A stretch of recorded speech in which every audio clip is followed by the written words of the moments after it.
Kasih karunia dan damai sejahtera Allah Bapa kita dan anaknya Tuhan Yesus Kristus menyertai saudara. Amin.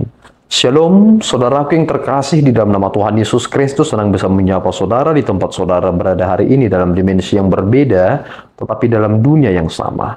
Sebagai insan yang diciptakan untuk Tuhan, sebelum melakukan rangkaian aktivitas kita pada hari ini, marilah kita mengawalinya dengan memuliakan Tuhan lewat pujian kita dan mendengarkan firman Tuhan.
Maka sekarang supaya timbal balik, aku berkata seperti kepada anak-anakku, bukalah hati kamu selebar-lebarnya. Janganlah kamu merupakan pasangan yang tidak seimbang dengan orang-orang yang tidak percaya. Sebab persamaan apakah terdapat antara kebenaran dan kedurhakaan, atau bagaimanakah terang dapat bersatu dengan gelap? Demikian firman Tuhan. Saudaraku yang terkasih di dalam nama Tuhan Yesus Kristus, dari penekanan yang dilakukan oleh Paulus kepada jemaat yang ada di Korintus dalam suratnya yang kedua ini, dia ternyata melihat bahwasanya apa yang dilakukannya pada suratnya yang pertama tidak terlalu direspon dengan baik. Kita boleh melihat apa yang dikatakan oleh Rasul Paulus dalam 2 Korintus 6 ayat yang ke-11. Hai orang Korintus, kami telah berbicara terus terang kepada kamu. Hati kami terbuka lebar-lebar bagi kamu. Dan bagi kamu ada tempat yang luas dalam hati kami. Tetapi bagi kami hanya tersedia tempat yang sempit di hati kamu. Ternyata inilah yang sering sekali dialami oleh para hamba-hamba Tuhan belakangan ini. Para hamba Tuhan memiliki hati yang luas bagi jemaat Tuhan, tetapi mereka memiliki hati yang sempit untuk mendengarkan firman Tuhan.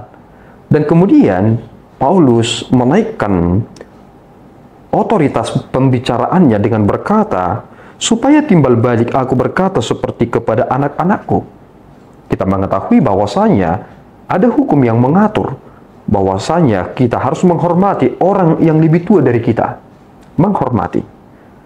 Karena itulah yang seharusnya.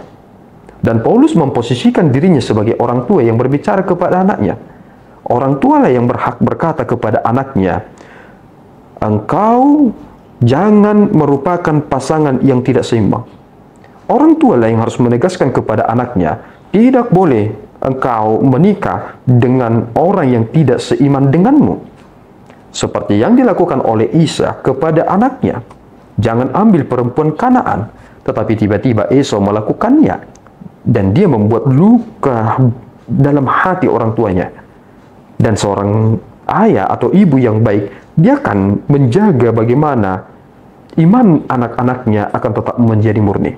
Saudara yang terkasih, apa yang menjadi persoalan dalam hal ini sehingga Paulus harus memposisikan dirinya sebagai seorang orang tua kepada orang-orang yang ada di jemaat di Korintus. Dia ingin mengatakan bahwasanya bahwa Allah kita itu adalah Allah yang murni, sehingga kita harus menunjukkan diri kita sebagai orang yang sungguh-sungguh hidup dalam apa yang Tuhan inginkan.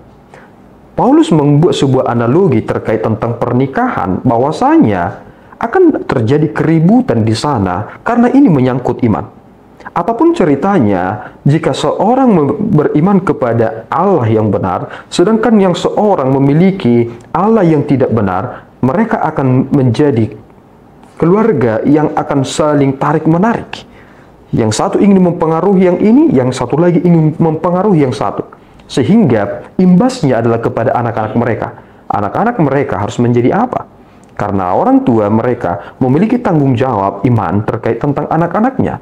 Dan kemudian Paulus membuat sebuah analogi persamaan apakah yang terdapat antara Kristus dan Belial.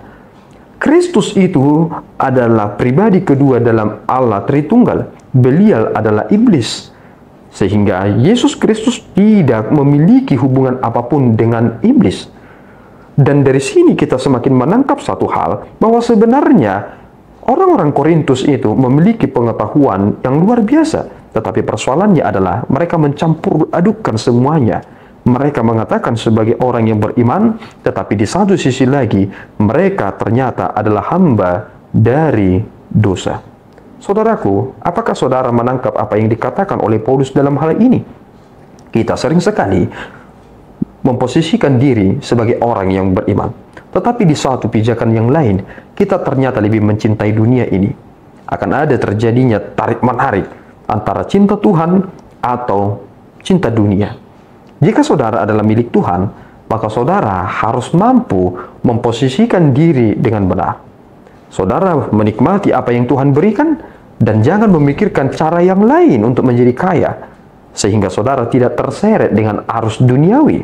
Ketika saudara sudah terseret dengan arus duniawi, bagaimana saudara akan mampu keluar dari derasnya arus duniawi tersebut? Mari kita merenungkan ini dengan baik-baik, karena firman Tuhan yang kita dengarkan itu ternyata adalah hal yang bersifat mutlak, dan itu tidak dapat dibantah. Kita harus berjalan sebagaimana firman Tuhan berbicara, karena itulah petunjuk dalam hidup kita. Tuhan Yesus memberkati kita berdoa. Ya Tuhan, kami bersyukur atas berkat-Mu. Terima kasih Bapa, Engkau mengingatkan kami bahwasanya kedewasaan iman harus menjadi buah yang nyata dalam hidup kami. Bukan hanya kaya di dalam perkataan, tetapi kami harus kaya di dalam buah-buah roh kami. Tuhan, tolonglah kami supaya kami menjadi pribadi yang dewasa di dalam iman, bukan menjadi anak-anak yang hanya memakan roti saja, tetapi kami siap dengan makanan yang keras, karena kami telah mendapatkan atau mencapai umur kami sebagaimana kami boleh menerimanya.